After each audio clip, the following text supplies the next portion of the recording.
안녕하세요. 연애 2년 반, 결혼한 지는 2년 된 30대 중반의 여성입니다. 어차피 이혼하기로 마음은 먹었지만 그래도 왠지 제 얼굴에 침 뱉기인 것 같아 가족이나 가까운 사람들한테 말 못하겠고 그래도 위로는 받고 싶어서 이렇게 사연을 쓰게 되었어요. 저는 대학 동창으로부터 남편을 소개받았습니다. 사실 제가 소개팅을 원했던 건 아니고 그쪽에서 우연히 제 사진을 보고 제 동창에게 다리를 놔달라고 했다고 들었습니다. 당시 제 동창이 취업 준비 중이었는데 남편이 동창이 가고 싶어하는 회사에 먼저 다니고 있었거든요. 정보 하나라도 더 얻어내고 싶었던 건지 저한테 자기 얼굴을 봐서라도 한 번만 나가달라고 밥만 먹고 집에 와도 된다고 하도 애걸복걸을 해서 남편을 만나게 되었네요. 상황이 그렇다 보니 큰 기대도 없었고 정말 밥이나 먹고 오자라는 심정이었어요. 그런데 예상외로 남편과 코드가 잘 맞더라고요. 대화를 나눠보니 논리적이고 이성적인 사람 같았고 또 제가 영화랑 음악을 좋아하는데 남편도 저와 비슷한 취향을 가지고 있었고요. 여러모로 말이 잘 통하니까 시간 가는 줄 모르고 대화를 나누게 되었고 그렇게 저희는 얼마 지나지 않아 연인 사이가 되었습니다. 사귄 지 2년쯤 되었을 무렵 남편은 저에게 정식으로 프로포즈를 해왔고 저도 결혼을 한다면 이 사람과 한다고 생각해왔기에 큰 고민하지 않고 프로포즈를 받아주었습니다. 하지만 본격적으로 결혼 준비를 하면서 큰 고비가 있었습니다. 돌이켜 생각해보면 그때 파혼을 했어야 했는데 제가 어리석었어요. 결혼 이야기가 나오고 나서 가장 껄끄럽지만 해야만 했던 대화가 돈 이야기였습니다. 사귀는 동안 거의 반반씩 데이트 비용을 부담하고 있었고 둘 중 누구도 버겁다는 말을 하지 않았기 때문에 구체적으로 돈 이야기를 나눌 이유가 없었거든요. 하지만 이제 결혼식 비용부터 신혼살림까지 준비를 시작해야 했으니 어쩔 수가 없었지요. 저는 지방 공무원이고 남편은 일반 사기업에 다니는 회사원입니다.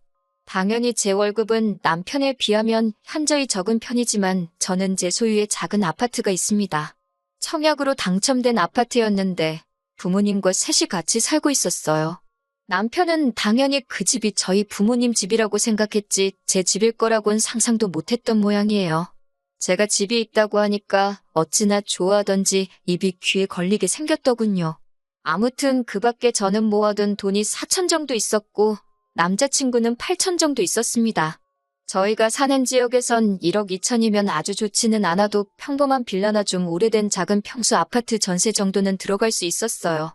그런데 남편은 완전히 다른 생각을 하고 있더라고요. 저희 부모님이 작은 평수로 전세를 얻어 나가시고 제 소유의 아파트에서 살림을 시작하자더군요. 저는 그건 말도 안 된다고 아주 난색을 표했습니다. 제가 어렸을 때 아버지의 사업 실패로 늘 새살이만 했기 때문에 제가 청약에 당첨됐을 때 무조건 부모님을 거기서 살게 해드리겠다는 제 나름의 결정이 있었기 때문입니다. 다시는 부모님이 집주인의 눈치를 본다거나 다음 계약을 걱정하며 전전긍긍하시는 모습을 보고 싶지 않았으니까요. 제가 남편에게 그렇게 이야기하자 남편도 더는 별말을 못하더군요.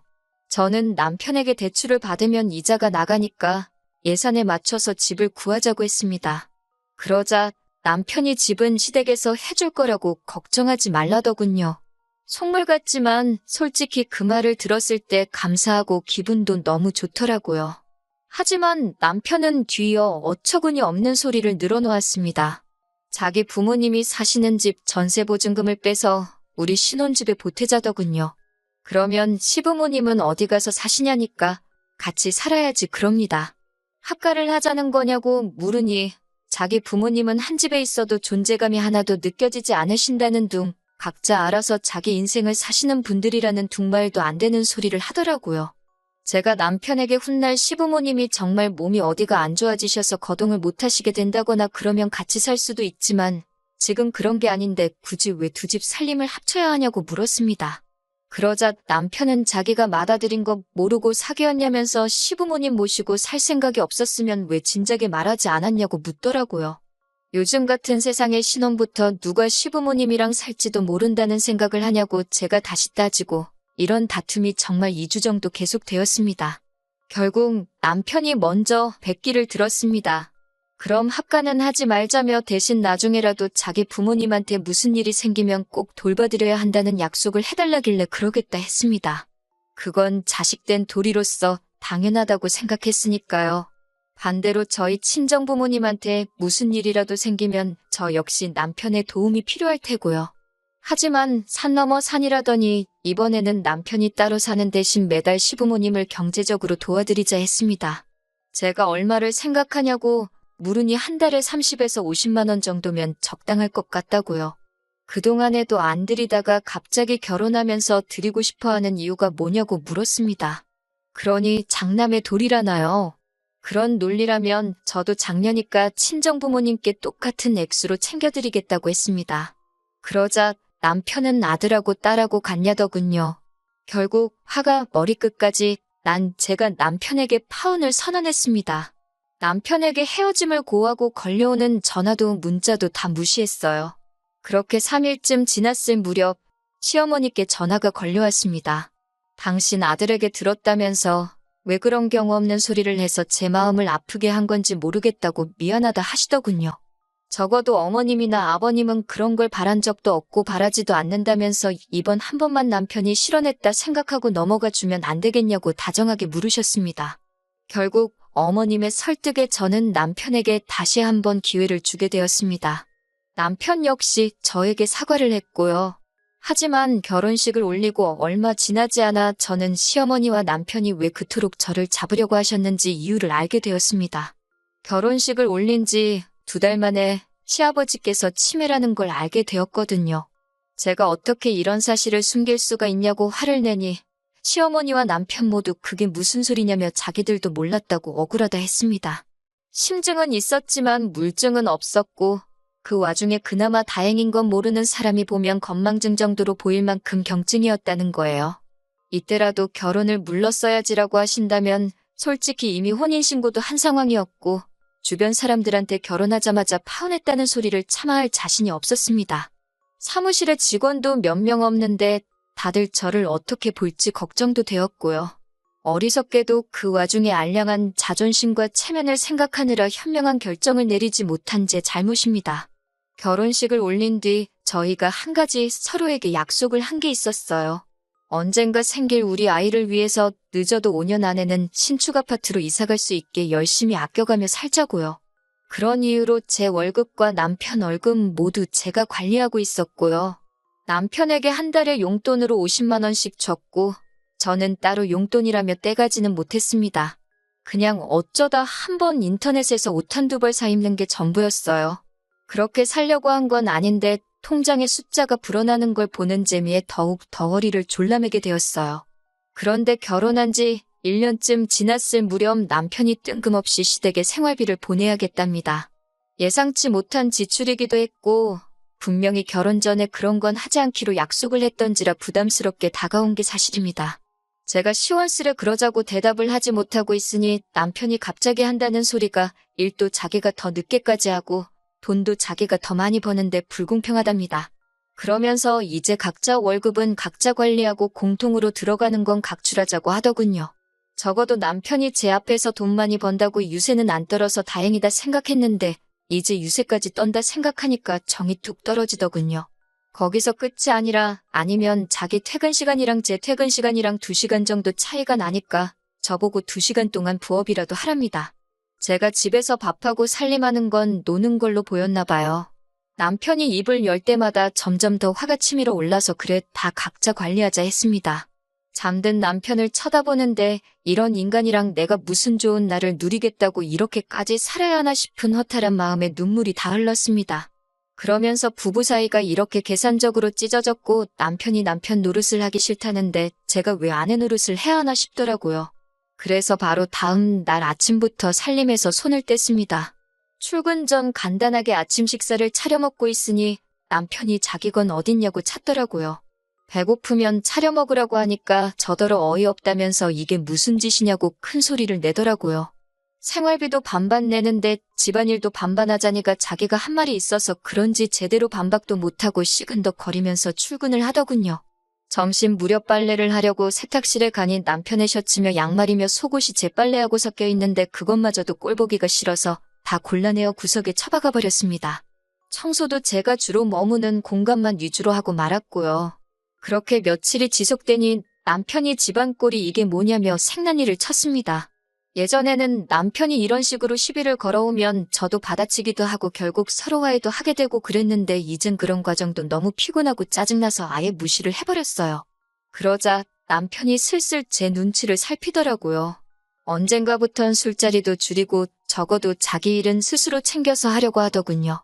문제는 그런 남편의 조금은 달라진 모습을 봐도 아무런 느낌이 없었다는 거예요. 제 마음이 풀어지지도 않았고 무미건조한 상태였습니다. 이혼을 하지 않았던 이유는 둘 다 지인도 많고 직장 생활에 있어 이혼을 하면 흠이 될 수도 있겠다 싶었거든요.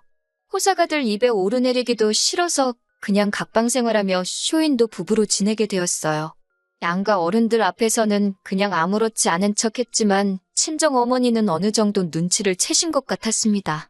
아무튼 그런 생활을 8개월쯤 했을 때입니다. 남편 회사에서 전화가 걸려왔는데 남편이 큰 사고를 당했다고 하더라고요. 아무리 미워도 제 남편인데 그 이야기를 듣는 순간 가슴이 철렁 내려앉는 것 같았습니다. 정신없이 남편이 있다는 병원으로 향했어요. 화상사고였습니다. 제법 범위가 커서 앞으로 몇 차례 더 수술을 해야 할 거라고 하더라고요. 정신 못 차리고 누워있는 남편을 보고 있으니 마음이 좋지가 않았습니다. 그나마 직장에서 다친 거라 산재 처리가 될 거라고는 했지만 화상으로 인한 성형수술은 비급여가 많아서 어쩔 수 없이 어느 정도는 남편이 부담을 해야 하는 상황이었어요.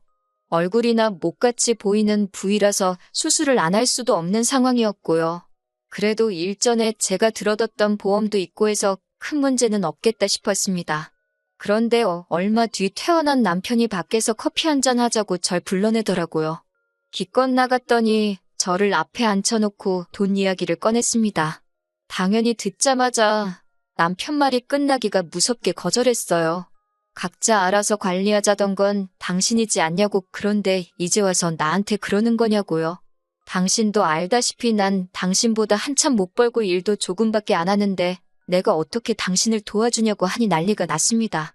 저더러 피도 눈물도 없다는 둥, 아무리 그래도 배우자가 아픈데 그렇게 매정할 수가 있냐는 둥, 어떻게든 제가 죄책감을 느끼게 하려는 사람 같았습니다. 제가 보험에서 돈 나오는데 왜 나한테 난리냐니까 그 보험 해지했답니다.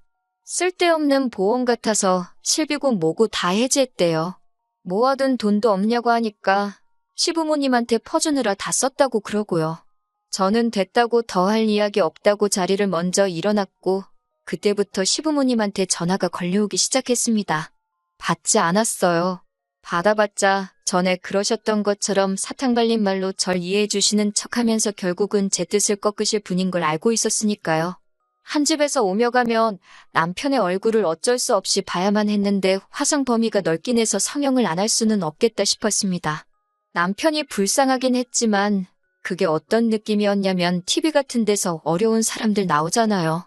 보고 있으면 안 됐다 싶은 사람들이요. 딱 그 정도의 감정이었습니다. 하루하루 지날수록 남편에게 제가 조금도 마음이 남아있지 않다는 걸 알겠더군요. 하지만 아픈 사람을 버리자니 그건 또 제 양심에 걸려서 이러지도 저러지도 못하고 있었습니다. 그런 와중에 제가 결정을 내릴 수 있도록 도움을 주신 분이 있었으니 그건 바로 시어머니셨어요. 아무리 연락을 해도 전화를 받지 않으니 결국 저희 집으로 찾아오셨더군요. 남편 얼굴을 보고는 대성통곡을 하시더니 이게 다 저 때문이랍니다. 제가 남편 돈 쓰는 거 가지고 와도 닥달을 하니까 남편이 일을 무리해서 하다가 저런 사고를 당한 거라면서 이 일은 제 책임이니까 어떻게든 당신 아들 얼굴 원상복구 시켜놓으랍니다. 아드님께서 돈 벌어서 저를 가져다 준 줄 아시냐? 아드님은 이 집에서 숙박비 외에는 아무것도 부담한 게 없다고 했습니다.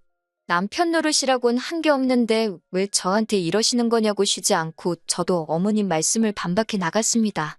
그리고 동시에 이제 정말 남편과 헤어져야겠다 싶더라고요. 그까지 체면이 뭐라고 이혼도 못하고 이렇게 사나 싶었고 이제 앞으로 시아버지 병세까지 악화되면 시어머니와 남편이 저를 얼마나 잡들이를 해댈지 안 봐도 뻔했기에 이혼을 요구하게 되었습니다. 당연히 남편은 안 한다고 난리가 났고 저는 그럼 소송으로 갈 수밖에 없는데 그러면 변호사비 들고 수임료 떼주고 나면 당신 손에 얼마 남는 것도 없을 거라고 친절하게 알려줬습니다.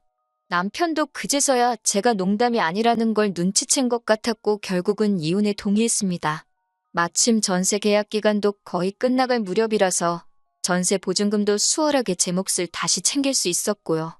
그렇게 저는 이혼에 성공했고 지금은 자유의 몸이 되었습니다. 옛말에 첫발이 개끝발이라더니 정말 그 말이 딱입니다.